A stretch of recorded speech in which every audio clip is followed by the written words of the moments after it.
ಬದುಕು ಕಲಿಸುವ ದಾರಿದೀಪ.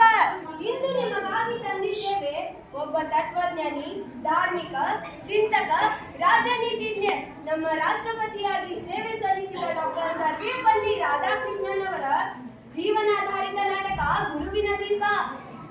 ಈ ನಾಟಕದ ಮೂಲಕ ನಾವು ಗುರುಗಳ ಮಹತ್ವವನ್ನು ಮತ್ತು ರಾಧಾಕೃಷ್ಣನವರ ಜೀವನದ ಘಟ್ಟಗಳನ್ನು ಮಕ್ಕಳ ನೋಟದಿಂದಲೇ ಕಾಣುತ್ತೇವೆ. ಪ್ರತಿ ತೇಜಸ್ವಿ ಜೀವನಕ್ಕೂ ಬೆಳಕು ನೀಡಿದ್ದಷ್ಟು ಒಂದಿಷ್ಟು ಪ್ರೇರಣಾ ಮಾತುಗಳಿವೆ. ಈಗ ನೀವು ನೋಡಲಿರುವುದು 1890, ಸ್ಥಳ ತಿರುತ್ತಣಿ, ಆಂಧ್ರಪ್ರದೇಶದ ಒಂದು ಹಳ್ಳಿ. 10 ವರ್ಷದ ರಾಧಾಕೃಷ್ಣನ್ ತನ್ನ ತಂದೆ ವೀರಸ್ವಾಮಿಯವರೊಡನೆ ನಡೆದ ಒಂದು ಸಂಭಾಷಣೆಯ ಒಂದು ಸಾಂದರ್ಭಿಕ ಕ್ಷಣ. ಎಷ್ಟು ಹೊತ್ತು ಕುಳಿತುಕೊಳ್ಳುತ್ತಿರುವೆ, ಬಾ ಊಟ ಮಾಡು. ಬಾಬಾ, ಇನ್ನೂ ಒಂದೇ ಬಾಕಿ ಅಂತ ತೋರಿಸಿದೆ. ತುಂಬಾ ಇಷ್ಟ ಆಗಿದೆ ಬಾಬಾ. ಅಯ್ಯೋ ನನ್ನ ಬರೀ ಬರೀ ನಿನ್ನ ತಾಯಿಗೆ ಇದು ಹೇಳ್ತೀನಿ. ಈ ಗೀತೆ ನಿಮಗೆ ಎಷ್ಟು ಇಷ್ಟವಾಯಿತು? ಬಾಬಾ, ನೀವೇ ಹೇಳ್ತಿದ್ರಲ್ಲ ನಾನವೇ ಬೆಳಕು ಅಂತ. ಅದೇ ನನಗೆ ಇವಾಗ ಖರ್ಚಾಗಿದೆ. ನನಗೆ ಪುಸ್ತಕವೇ ಗೆಳೆಯ, ತತ್ವವೇ ತೇಜಸ್ಸು. ನಮ್ಮ ಮನೆಯಲ್ಲಿ ಹಣವಿಲ್ಲ, ಆದರೆ ಮೌಲ್ಯಗಳಿವೆ. ನಮ್ಮ ಸಂಸಾರಕ್ಕೆ ಈ ದಾರಿಯಲ್ಲಿ ನಡೆಯುವುದು ಸುಲಭವಲ್ಲ, ಆದರೆ ನೀನು ನಿಜವಾದ ಗುರು ಆಗಬಲ್ಲೆ. ಬಾಬಾ, ನಾನು ದೊಡ್ಡವರಾದ್ಮೇಲೆ ಶಿಕ್ಷಕನಾಗಬೇಕು. ಶಾಲೆಯಲ್ಲಿ ಮಕ್ಕಳಿಗೆಲ್ಲ ಅರ್ಥ ಹೇಳ್ಬೇಕು, ತತ್ವ ಹೇಳ್ಬೇಕು. ನಿಮ್ಮಂದ್ರೆ ನಾನು ಮಾತಿನ ಮೇಲೆ ನನ್ನ ಬದುಕನ್ನು ತಿಳಿಸಿಕೊಳ್ಬೇಕು. ಓ ದೇವರೇ,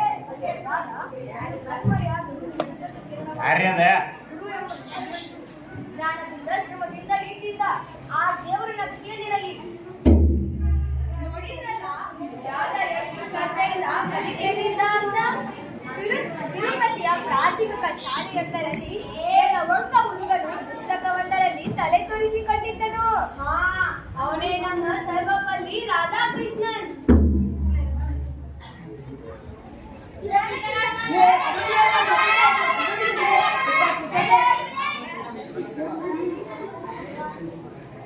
ವಕ್ರತುಂಡ ಮಹಾಕಾಯ ಸೂರ್ಯಕೋಟಿ ಸಮಪ್ರಭ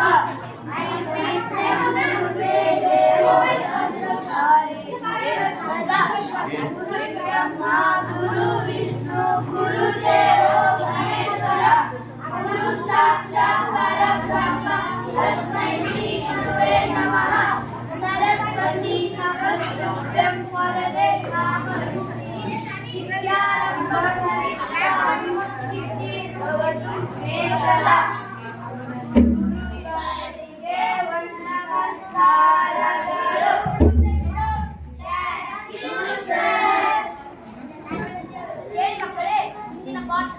ಮುಂದಿನ ಪಾಠ ಮಹಾಭಾರತದ ಅಧ್ಯಾಯ. ಯಾರ ಮುಂದಿಗೆ ಓದು ತೋರಿಸುತ್ತೀರಿ?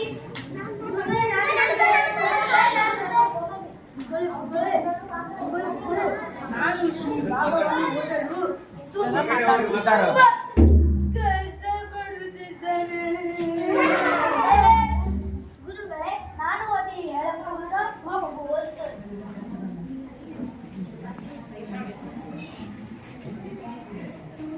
ಧರ್ಮಚಿತ್ತೆ ಕುರುಕ್ಷೇತ್ರೇ ಸಮವೇತಾಯುಸ್ತವ ಮಮಕಾಹಂ ಪಾಂಡವಚ್ಚವ ಕಿಮಕುವತ ಸಂಜಯ.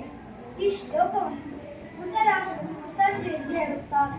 ಧರ್ಮಭೂಮಿಯಾದ ಕುರುಕ್ಷೇತ್ರದಲ್ಲಿ ತಪ್ಪಾಗಿ ಕೂಡಿದ ನನ್ನ ಮಕ್ಕಳು ಕೌರವರು ಮತ್ತು ಪಾಂಡವರು ಏನು ಮಾಡಿದರು ಸಂಜಯ?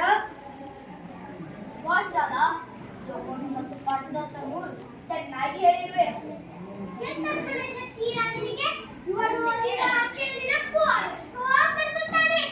ಹೌದು ಮಕ್ಕಳೇ, ಈ ರಾಧಾಕೃಷ್ಣ ನಿಮಗೆಲ್ಲರಿಗೂ ಮಾದರಿ. ಇದಕ್ಕೆ ಬದ್ಧತೆ ಇದ್ದರೆ ಆ ದೇವರು ಸಹ ನೆರವಾಗುತ್ತಾರೆ. ಗುರುಗಳೇ, ನಿಮ್ಮ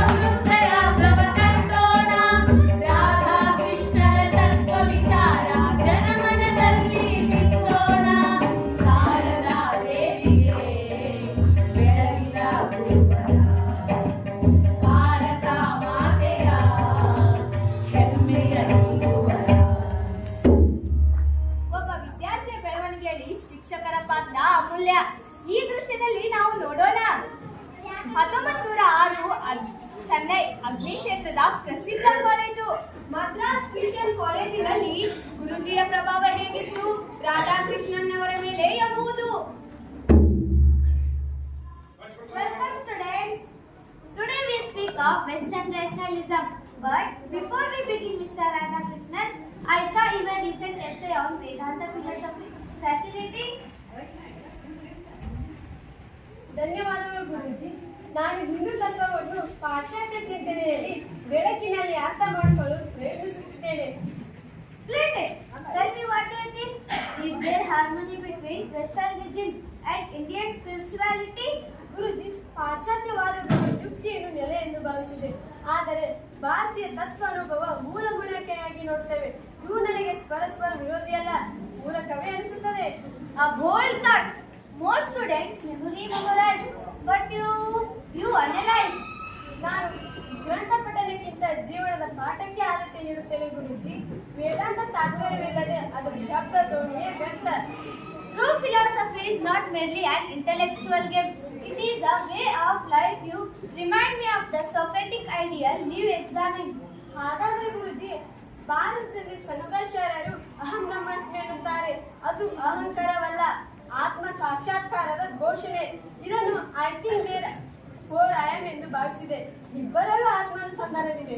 Mr. Radhakrishnan, your grasp of East and West is rare. You will not just be a teacher. I believe you shall be a bridge. ಅವರು ತತ್ವಶಾಸ್ತ್ರ ಕೇಳಿಸಿ ಮಾತ್ರವಲ್ಲ, ತತ್ವವಾಗಿಯೂ ಬದುಕುತ್ತಾರೆ. Let me make a prediction here. And now you, my boy, shall represent India in the global court of wisdom. ನಾನು ಪ್ರತಿನಿಧಿಸಬೇಕಾದದ್ದು ವ್ಯಕ್ತಿಗತ ಗೌರವಗಳ ಗುರುಜಿ, ನನ್ನ ದೇಶದ ದರ್ಶನ. ಶಿಕ್ಷಕನಾಗಿ ನಾನು ಬೆಳಗಿಸುವುದು ಶಿಕ್ಷಣ. Go ahead, Mr. Radhakrishnan. Carry India's thought to the world. The world needs not just scholars, it needs wise teachers. ತತ್ವಗಳು ಪುಸ್ತಕದಲ್ಲಿ ಮಾತ್ರವಲ್ಲ, ವೇದಿಕೆಯಲ್ಲೂ ಜೀವಿಸುತ್ತವೆ. 1918ರಿಂದ 1921ರವರೆಗೆ ಸ್ಥಳ ಮೈಸೂರು. ಅಂದರೆ ಮೈಸೂರು ವಿಶ್ವವಿದ್ಯಾಲಯದಲ್ಲಿ ತತ್ವಶಾಸ್ತ್ರವನ್ನು ಬೋಧಿಸುತ್ತಿರುವ ಭಾವಪೂರ್ಣ ತರಗತಿಯ ದೃಶ್ಯ. ವಿದ್ಯಾರ್ಥಿಗಳೇ, ಇಂದು ನಾವು ಭಾರತೀಯ ಮಾನವಿಕ ತತ್ವಶಾಸ್ತ್ರವನ್ನು ತತ್ವಶಾಸ್ತ್ರವೆಂದರೆ ಕೇವಲ ಶಾಸ್ತ್ರವಲ್ಲ, ಅದು ಬದುಕನ್ನು ಹೇಗೆ ನೋಡಬೇಕು ಎನ್ನುವ ದಿಕ್ಕು. ತತ್ವಶಾಸ್ತ್ರ ಜೀವನಕ್ಕೆ ಯಾವ ರೀತಿಯಲ್ಲಿ ಉಪಯೋಗವಾಗುತ್ತದೆ? ಇದೊಂದು ಉತ್ತರ ಪ್ರಶ್ನೆ. ಜೀವನ ಎನ್ನುವುದು ಪ್ರಶ್ನೆಗಳ ಸರಮಾಲೆ. ತತ್ವಶಾಸ್ತ್ರವೆಂದರೆ ಪ್ರಶ್ನೆಗಳು ಹೊರಟಿರುವ ದಾರಿ, ಜ್ಞಾನ ಮತ್ತು ನಂಬಿಕೆ ಇವೆರಡು ಪರಸ್ಪರ ಪೂರ್ವಕ. ಪಾಶ್ಚಾತ್ಯ ತತ್ವಗಳು ರಾಜಕೀಯ ಮತ್ತು ವಿಶ್ಲೇಷಣೆಯ ಮೇಲಾಗಿವೆ. ಆದರೆ ನಮ್ಮ ಭಾರತೀಯ ತತ್ವ ಉಪನಿಷತ್ತುಗಳು ವೇದಾಂತ ಅನ್ನುವ ಗಂಭೀರತೆ ಮೇಲಾಗಿವೆ. ಎರಡೂ ದಿಕ್ಕುಗಳ ತಂತ್ರಜ್ಞಾನ ಒಂದಾಗಿ ಬದುಕನ್ನು ಸಹಪಾಠ ಮಾಡುತ್ತದೆ. ಆದರೆ ನಾವು ಶಂಕರಾಚಾರ್ಯ ಮತ್ತು ಪ್ಲೇಟೋ ಇಬ್ಬರನ್ನು ಓದಲ್ಲ ಸರ್. ಬೇಡ ಎಂಬುದನ್ನು ಓದಬೇಕು. ಓದುಗೆಂದರೆ ಜ್ಞಾನವೇ ಪರಿಪೂರ್ಣತೆ. ಆದರೆ ಶಂಕರಾಚಾರ್ಯರನ್ನು ಜ್ಞಾನವೇ ಮುಕ್ತಿಯ ದಾರಿ. ಇವರು ತೀವ್ರ ಪರಿಶೀಲನೆಗೆ ನಮ್ಮನ್ನು ಅರ್ಪಿಸುತ್ತಾರೆ. ನೀವು ಯಾವ ತತ್ವ ಅನುಸರಿಸುತ್ತೀರಿ ಸರ್? ನಾನು ಎಲ್ಲ ತತ್ವಗಳಿಂದ ಕಲಿತಿದ್ದೇನೆ. ಆದರೆ ನನ್ನ ಬದುಕು ರಾಮಕೃಷ್ಣ ಪರಮಹಂಸ ಶ್ರೀ ಆರ್ಯಭಟ್ಟನಂತಹ ವ್ಯಕ್ತಿಗಳಿಂದ ಪೂರ್ಣವಾಯಿತು. ನನ್ನ ಗುರುಗಳು ನನ್ನ ಹೆಜ್ಜೆಯಲ್ಲಿದ್ದಾರೆ. ನೀವು ವಿದ್ಯಾರ್ಥಿಗಳಲ್ಲ, ಮಹಾಭಾರತದ ಈ ಮಾತುಗಳು ನಿಮ್ಮ ಶಿಕ್ಷಣ ಕೇವಲ ಪದವಿ ಕೂಡ ಸ್ವಾಧೀನವಾಗಬಹುದು, ಅದು ರೂಪಿಸುವ ಶಕ್ತಿ ಆಗಬೇಕು. ಬಂದಿರಿ ಮುತ್ತಿನ ಮಕ್ಕಳೇ, ಸಮೃದ್ಧ ರಾಷ್ಟ್ರವ ಕಟ್ಟೋಣ. ರಾಧಾ ಕೃಷ್ಣರ ತತ್ವ ವಿಚಾರ ಜನಮನದಲ್ಲಿ ಬಿತ್ತೋಣ. ಶಾರದಾ ದೇವಿಯೇ ಬೆಳಗಿದ ಗುರುವರ, ಭಾರತ ಮಾತೆಯ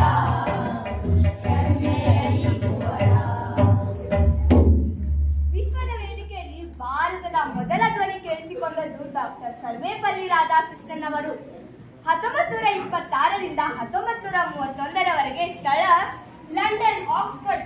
ಅಂದರೆ ಆಕ್ಸ್ಫರ್ಡ್ ವಿಶ್ವವಿದ್ಯಾಲಯದಲ್ಲಿ ಪಶ್ಚಿಮ ತತ್ವಜ್ಞಾನಿಗಳೊಂದಿಗೆ ಧರ್ಮ ಚರ್ಚೆಯಲ್ಲಿ ಡಾಕ್ಟರ್ ಸರ್ವೇಪಲ್ಲಿ ರಾಧಾಕೃಷ್ಣನ್. ವಿದ್ಯಾರ್ಥಿಗಳೇ, ಇಂದು ನಮಗೆ ತತ್ವಶಾಸ್ತ್ರದ ಉಜ್ವಲ ಬೆಳಕು ತರಲಿದ್ದಾರೆ. ಇವರು ಭಾರತೀಯ ತತ್ವಶಾಸ್ತ್ರದ ಜಾಗತಿಕ ಪ್ರತಿನಿಧಿ. ಇವರೇ ಡಾಕ್ಟರ್ ಸರ್ವೇಪಲ್ಲಿ ರಾಧಾಕೃಷ್ಣನ್. ನಮಸ್ಕಾರ.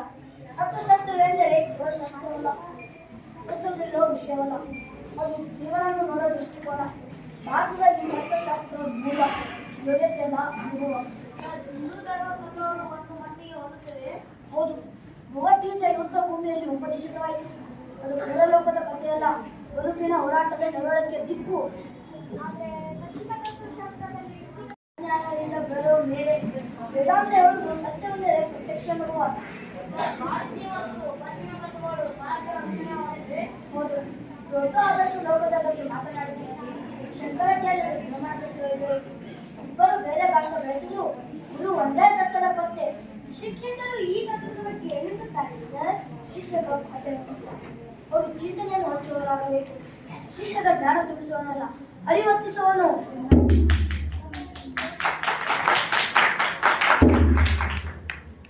ಶಿಕ್ಷಣ ವೇದಿಕೆಯಲ್ಲಿ ಇವರು ಕೊಟ್ಟ ಸಂದೇಶ ಮಾನವೀಯತೆ, ಶಾಂತಿ ಮತ್ತು ಸಹಬಾಳ್ವೆ. 1946ರಿಂದ 1948ರವರೆಗೆ ಸ್ಥಳ ಪ್ಯಾರಿಸ್. ಫ್ರಾನ್ಸ್ನಲ್ಲಿ ಯುನೆಸ್ಕೋ ಸಭಾಂಗಣದಲ್ಲಿ ಮಾನವೀಯತೆ ಬಗ್ಗೆ ಭಾಷಣ ನೀಡಿದ ಸನ್ನಿವೇಶ.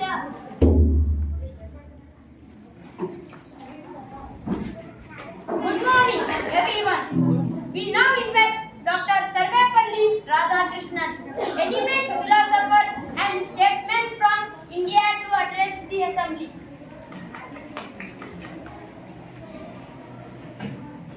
ವೈಶ್ವಿಕ ಬಂಧುಗಳೇ ನಮಸ್ಕಾರ.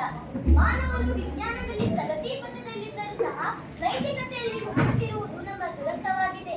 ವಿದ್ಯೆ, ವಿಜ್ಞಾನ, ತಂತ್ರಜ್ಞಾನ ಇವುಗಳಿಂದ ನಮ್ಮ ಕೈಯಲ್ಲಿನ ಶಕ್ತಿ ಬದಲಾದರೆ ಅದು ಸ್ಫೋಟಕ್ಕೆ ಕಾರಣವಾಗಬಹುದು. ಆದ ಕಾರಣ ನಾವು ಮೌಲ್ಯಗಳನ್ನು ಅವುಗಳೊಂದಿಗೆ ಸಾಗಿಸಬೇಕಾಗಿದೆ. ಭಾರತವು ಎಷ್ಟೋ ವರ್ಷಗಳಿಂದ ಹೇಳುತ್ತಾ ಬಂದಿದೆ ವಸುದೈವ ಕುಟುಂಬಕಂ, ಅಂದರೆ ಈ ಸಂಪೂರ್ಣ ಜಗತ್ತು ಒಂದೇ ಕುಟುಂಬ ಅಂತ. ಮಾನವನ ನಡುವೆ ಭೇದವಿಲ್ಲ, ಧರ್ಮದ ನಡುವೆ ಹೊಡೆತವಿಲ್ಲ, ತತ್ವಗಳಲ್ಲಿ ಸ್ಪರ್ಧೆ ಇಲ್ಲ. ಇದೇ ನಮಗೆ ಭಾರತ ನೀಡಿದ ಜ್ಞಾನ ಸ್ನೇಹಿತರೆ. ನಾವು ಬರೆಯುವ ಪುಸ್ತಕಕ್ಕಿಂತ ನಾವು ಬದುಕುವ ನೈತಿಕತೆಯೇ ಮಕ್ಕಳಿಗೆ ಉತ್ತಮ ಪಾಠ. ಯುದ್ಧಗಳು ಶಕ್ತಿ ತೋರುತ್ತವೆ, ಆದರೆ ಮಾನವೀಯತೆ ಶಾಂತಿಯೇ ಮಾನವೀಯತೆ ಶಕ್ತಿ. ಬನ್ನಿರಿ ಮುದ್ದಿನ ಮಕ್ಕಳೇ, ಸಮೃದ್ಧ ರಾಷ್ಟ್ರವ ಕಟ್ಟೋಣ. ರಾಧಾ ಕೃಷ್ಣರ ತತ್ವ ವಿಚಾರ ಜನಮನದಲ್ಲಿ ಬಿತ್ತೋಣ. ಶಾರದಾ ದೇವಿಗೆ ಬೆಳಗಿದ ಗುರುವರ, ಭಾರತ ಮಾತೆಯ ಹೆಮ್ಮೆಯ ಈ ಗುರುವರ. ಶಿಕ್ಷಕರು ರಾಷ್ಟ್ರಪತಿಯಾಗಿ ಎಲ್ಲರ ಹೃದಯವ ಗೆದ್ದ ಕ್ಷಣ 1962 ಜುಲೈ 13ರಂದು ರಾಷ್ಟ್ರಪತಿ ಭವನ ನವದೆಹಲಿ. ಇಂದು ಭಾರತದ ಅತ್ಯಂತ ಗೌರವಾನ್ವಿತರಾದ ಡಾಕ್ಟರ್ ಸರ್ವೇಪಲ್ಲಿ ರಾಧಾಕೃಷ್ಣನ್ ಅವರು ದ್ವಿತೀಯ ರಾಷ್ಟ್ರಪತಿಯಾಗಿ ಪ್ರಮಾಣ ವಚನ ಸ್ವೀಕರಿಸಲು ಹೆಜ್ಜೆ ಇಡುತ್ತಿದ್ದಾರೆ. ನಮ್ಮೆಲ್ಲರಿಗೂ ಈ ದಿನ ಭಾರತದ ವಿದ್ಯೆ, ತಾತ್ವಿಕತೆ ಶಿರೋಮಣಿಯಾಗಿದ್ದ ಡಾಕ್ಟರ್ ಸರ್ವೇಪಲ್ಲಿ ರಾಧಾಕೃಷ್ಣನ್ ಅವರು ರಾಷ್ಟ್ರಪತಿ ಪಟ್ಟವನ್ನು ಧರಿಸಿದರು. ಇದೇ ದೇಶದ ಘನತೆ, ಇದೇ ಇತಿಹಾಸ. ಡಾಕ್ಟರ್ ಸರ್ವಪಲ್ಲಿ ರಾಧಾಕೃಷ್ಣನ್, ನೀವು ಗಣರಾಜ್ಯದ ರಾಷ್ಟ್ರಪತಿಯಾಗಿ ಪ್ರಮಾಣ ವಚನ ಸ್ವೀಕರಿಸಲು ಸಿದ್ಧರಿದ್ದೀರಾ?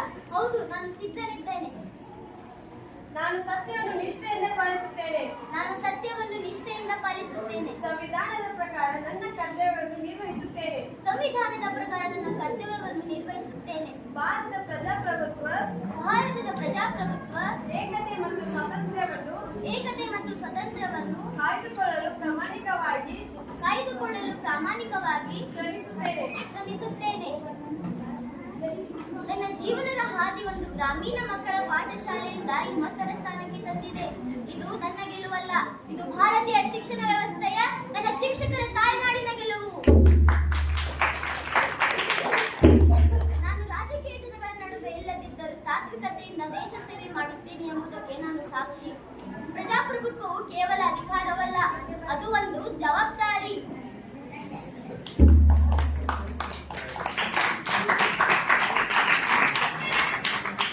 ನಾನು ರಾಷ್ಟ್ರಪತಿಯಾಗಿ ದೇಶ ಸೇವೆ ಮಾಡುತ್ತೇನೆ.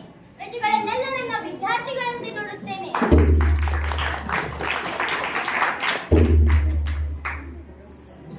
ರಾಷ್ಟ್ರಪತಿ ಭವನ ಬೆಳಗಿನ ಹೊತ್ತು ಹೂಗಳಿಂದ ಅಲಂಕರಿಸಿದ ಕೊಠಡಿ. ಕಿಟಕಿಯಿಂದ ಕಿರಣಗಳು ಒಳಬರುವುದು. ಇದು 1962 ಜುಲೈ 13ರಂದು ರಾಷ್ಟ್ರಪತಿ ಭವನ ಬಾಗಿಲುಗಳಲ್ಲಿ ಒಂದು ವಿಶಿಷ್ಟ ಕ್ಷಣ ನಡೆಯಿತು. ಆ ದಿನ ದೇಶದ ಗೌರವಾನ್ವಿತ ಪಂಡಿತರಾದ ಡಾಕ್ಟರ್ ಸರ್ವೇಪಲ್ಲಿ ರಾಧಾಕೃಷ್ಣನವರ ಹುಟ್ಟುಹಬ್ಬವನ್ನು ಸಂಭ್ರಮದಿಂದ ಆಚರಿಸುತ್ತಿದ್ದರು. ಶಿಕ್ಷಕರು, ಸ್ನೇಹಿತರು, ಸಹೋದ್ಯೋಗಿಗಳು ಎಲ್ಲರೂ ಆಚರಿಸುತ್ತಿದ್ದರು. ಆದರೆ ಆ ಮಹಾನ್ ಚಿಂತಕನು ನಗುತ್ತಾ ಹೇಳಿದನು, ರಾಧಾಕೃಷ್ಣನಿಗೆ ಜೈ! ರಾಧಾಕೃಷ್ಣನಿಗೆ ಜೈ! ಹುಟ್ಟುಹಬ್ಬವನ್ನು ಆಚರಿಸುವುದಕ್ಕಿಂತ ಶಿಕ್ಷಕರಿಗೆ ಸಲ್ಲಿಸುವ ದಿನವಾಗಿ ಆಚರಿಸಿದರೆ ನನಗೆ ತುಂಬಾ ಸಂತೋಷವಾಗುತ್ತದೆ. ಸರ್, ಸೆಪ್ಟೆಂಬರ್ 5ರಂದು ನಿಮ್ಮ ಜನ್ಮದಿನ. ಇದನ್ನು ನಾವು ಭರ್ಜರಿಯಾಗಿ ಆಚರಿಸಬೇಕೆಂದು ಯೋಚನೆ ಮಾಡಿದ್ದೇವೆ. ಆದರೆ ನೀವು ನೋಡಿದ್ದೇವೆ, ಇದು ಒಳ್ಳೆಯ ಕಲ್ಪನೆ ಸರ್. ಆದ್ರೆ ಯಾಕೆಂದ ಗೊತ್ತಾಗ್ಲಿಲ್ಲ. ಶಿಕ್ಷಕರು ನಮ್ಮ ಸಮಾಜಕ್ಕೋಸ್ಕರ ಇವರ ಪರಿಶ್ರಮವಿಲ್ಲದೆ ಯಾವುದೇ ರಾಷ್ಟ್ರ ಮುಂದುವರಲಾರದು. ಆದ್ದರಿಂದ ನನ್ನ ಹುಟ್ಟುಹಬ್ಬವನ್ನು ಶಿಕ್ಷಕರಿಗೆ ಸಲ್ಲಿಸುವ ದಿನವಾಗಿ ಆಚರಿಸಿದರೆ ನನಗೆ ತುಂಬಾ ಸಂತೋಷವಾಗುತ್ತದೆ.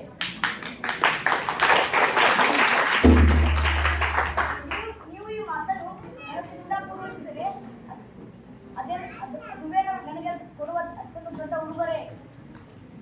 ಈ ದಿನದಿಂದಲೇ ಪ್ರತಿ ಸೆಪ್ಟೆಂಬರ್ 5ರಂದು ಶಿಕ್ಷಕರ ದಿನಾಚರಣೆಯಾಗಿ ಆಚರಿಸಲಾಗುತ್ತದೆ. ಒಬ್ಬ ಮಹಾನ್ ವ್ಯಕ್ತಿ ತನ್ನ ಸ್ವಂತ ಹುಟ್ಟುಹಬ್ಬವನ್ನು ಶಿಕ್ಷಕರ ಹುಟ್ಟುಹಬ್ಬವನ್ನಾಗಿ ಆಚರಿಸಿದ ಕ್ಷಣ ಇದೇ ಇತಿಹಾಸ. 1967ರಿಂದ 1975ರವರೆಗೆ ತಮ್ಮ ಊರಿನಲ್ಲೇ ನಿವೃತ್ತರಾದರು. ಗುರು ಎಂದು ಇಟ್ಟುಕೊಂಡು ಮಕ್ಕಳಿಗೆ ಪಾಠ ಹೇಳಿಕೊಡುತ್ತಿದ್ದರು. ನಿವೃತ್ತರಾದರೂ ಗುರುತತ್ವವನ್ನು ಬಿಡಲಿಲ್ಲ. ಮಕ್ಕಳಲ್ಲಿ ದೀಪ ಹಂಚಿದ ಪರಿ. ಇದೀಗ ನೀವು ನೋಡಲಿರುವುದು ತಾತನ ಪಾಠ.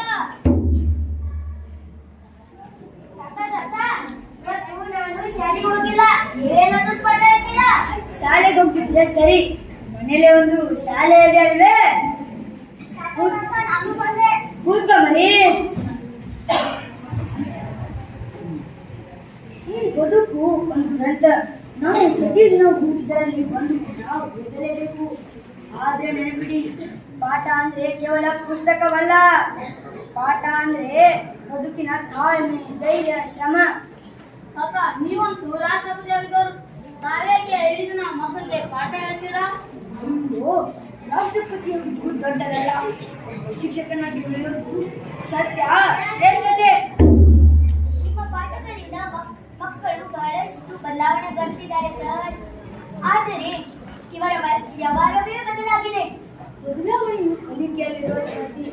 ಮಕ್ಕಳು ಓದುವ ಪುಸ್ತಕಗಳಿಗಿಂತ ನಾವು ಮಾತನಾಡುವ ಆಚಾರವೇ ಅವರ ಮೊದಲ ಪಾಠ. ನಾನು ಈ ಹೊತ್ತಿಗೆ ಬರೆಯುತ್ತಿದ್ದೇನೆ ಧರ್ಮದ ಬಗ್ಗೆ ಮತ್ತು ಮಾನವೀಯತೆಯ ಬಗ್ಗೆ. ಇದು ನಾಳೆ ನಿಮ್ಮೆಲ್ಲರಿಗಾಗಲಿದೆ. ನಾನು ಒಂದು ಕುರ್ಚಿಯಿಂದ ಕುರ್ಚಿಗೆ ಆದರೆ ಗುರುವಿನ ಕುರ್ಚಿಯನ್ನು ಎಂದೂ ಬಿಟ್ಟಿಲ್ಲ. ನಾನು ಇನ್ನೂ ಶಿಕ್ಷಕ. ನಾನು ಇನ್ನೂ ಕಲಿಯುತ್ತಿದ್ದೇನೆ. ನಾನು ಇನ್ನೂ ಕೇಳಿಸಿಕೊಳ್ಳುತ್ತಿದ್ದೇನೆ.